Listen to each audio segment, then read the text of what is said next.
We're 1 week into the 2023 NHL playoffs, and the biggest storyline hasn't been what great comebacks are happening, what crazy things are happening in these games.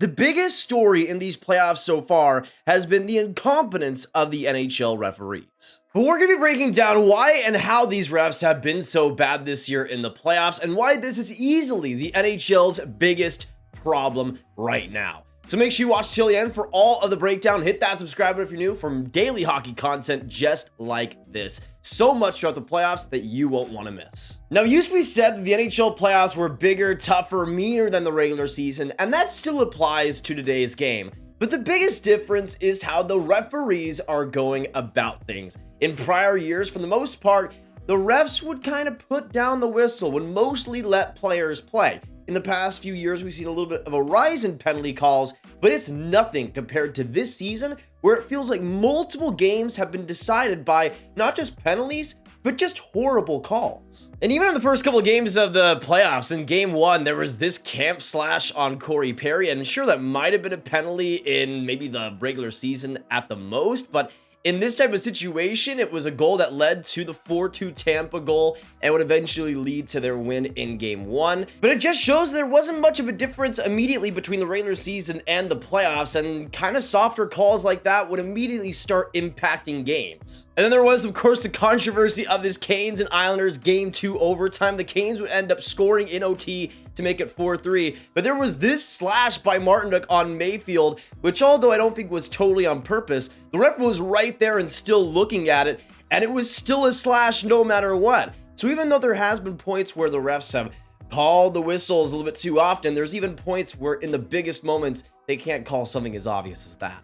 I mean, let's just go on to game 4 between the Islanders and Canes. Here's this play right here. Chatfield pushes Parise into Ronta. This was called goalie interference against Parise, and the Canes would end up scoring right on that power play to make it 1-0. Of course, if you get pushed into the goalie, you're apparently interfering with him. Absolutely insane. And then you go into this play earlier where Barzal and Burns collide. Burns with the cross-check, and Barzal goes to the boards, and it's called embellishment, and Burns definitely should have gotten a penalty here. Barzal getting embellishment, though, is pretty interesting. But let's talk for a minute here about our sponsor for today's video, in Aura. Protecting your data and protecting your passwords on the internet is no easy task, but Aura is an easy-to-use service and includes everything you need to stay safe online. The Aura service protects you from scammers and hackers by scanning the dark web where criminals sell stolen information, looking for your emails, passwords, and social security numbers, and alerts you fast if it finds your info.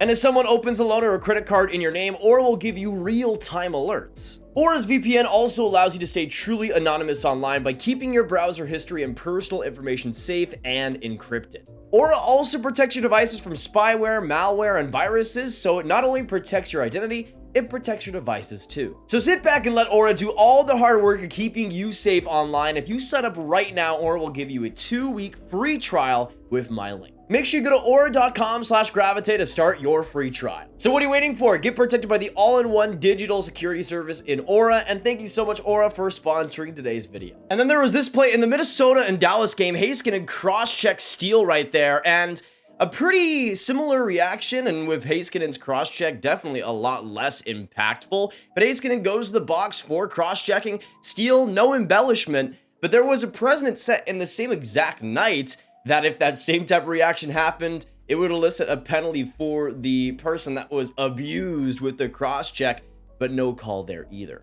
Now, as a Dallas fan, the reffing in the entirety of Game 4 was a big whole joke. I mean, obviously, as a Stars fan, I'm happy with the result, but the refereeing got in the way of this game, simply put. And here is what Marcus Foligno had to say about the reffing in Game 4. Yeah. How frustrating. Yeah, it's a joke. It doesn't make any sense. I go to hit a guy, he touches the puck. It's not interference. I get high stick in the face. It's not a tripping call when you hit a guy clean on. And did they give any further explanation? No, arrogant. And then there was this play in the end of the second, which was just an absolute joke. Foligno comes in, finishes his check on Hakanpää pretty beautifully. This would end up being called for interference. And Hakanpää had the puck right before this. Foligno was just finishing his check. But the fact that this was called for interference just shows how kind of just soft the NHL playoffs have been recently. And I'm not one to be like, oh, I need hits every single second of the day. But this is the type of hit that's just good for the game. It's just a solid hit, and Foligno's out there getting the job done. The fact this was called for interference is just simply a joke, and I'm a Dallas Stars fan. Now, I will say, at least the reffing was a little bit consistent with this, as Dadonov goes down and barrels Gustav Nyquist, but it was a similar situation where Nyquist wasn't that far removed from the puck, but it's called interference. And I mean, sure, again, regular season wise, absolutely. But in the playoffs, especially with a 1-goal game, to be calling stuff like this, it's still just absolutely insane. And to me, both plays shouldn't have been penalties. But then there was the biggest joke of the NHL playoffs so far. This collision between Foligno and Mason Marchment is just absolutely insane. Look at this play. This was called for tripping against Foligno. And as a Stars fan, I was watching this. I had no hope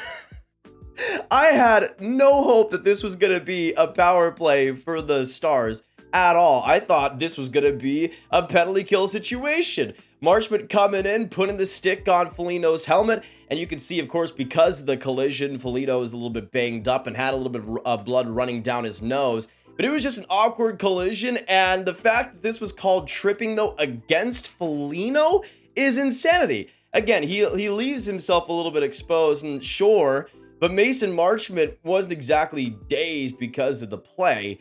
It was just a weird collision, but the fact, again, that there was any penalty from this is still wild to me. And you can see as Foligno comes in, the skates collide, sure, and you could call a tripping if you really want. And again, this could be another situation where regular season-wise, I could see why, but I could also see why this would be a 4-on-4 play. Maybe you call tripping, maybe you call Mason Marchment for colliding with his head or something, whatever you want to do. To me, there's just no way that the Wild are on the penalty kill because of this play. And again, this is coming from a Dallas Stars fan. Obviously, it worked out for us, and I'm happy because of that, sure. But Foligno has a case to be made. He called BS on the penalties, and I'd have to agree with him. Now, what's also affecting things quite a bit is just how much these power plays are leading to goals. Last year, through the first week of the NHL season, 6 NHL teams had a power play below 15%, all of which at the very most around the 11% range. This year, only 4 teams can say the same thing, with teams like the Edmonton Oilers and the Dallas Stars, the Leafs, and the Jets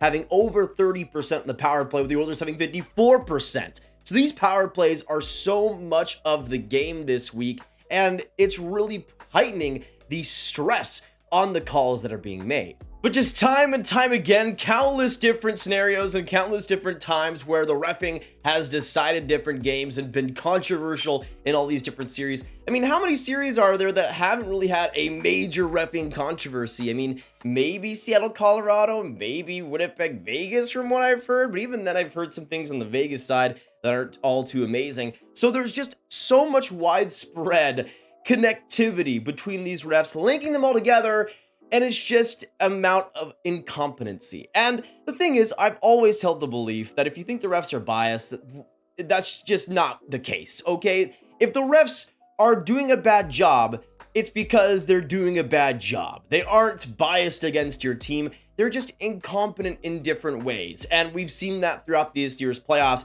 If there was bias against one specific team, we'd only see one specific team affected. Yet these incompetent refs are just kind of all over the place, spread around the entire NHL. And the thing is, again, I'm still somewhat a little bit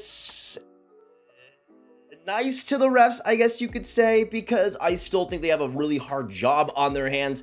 It's the fastest game in the world. It's why we all love it. It's the best. And to keep up with it, especially in that way, can be hard with the intensity of the NHL. I absolutely get it. But at the same time, it's the NHL playoffs. This is the most important time of the year. And it's been just egregiously bad this year. I have not seen a single year where it's been this bad and this consistently incompetent. And in years past, obviously, there would be games affected here and there. But it's nothing like this year. We've seen almost every single series affected in a major, fundamental way, and that just can't happen. So to me, this is easily the NHL's biggest problem right now, and I have no idea how they fixed it. Reffing has always kind of been a consistent problem, but this year is where it's really took a major turn for the worse, in my opinion. But again, how do you really fix it? It's not like you're just gonna create new refs out of nothing for the second round.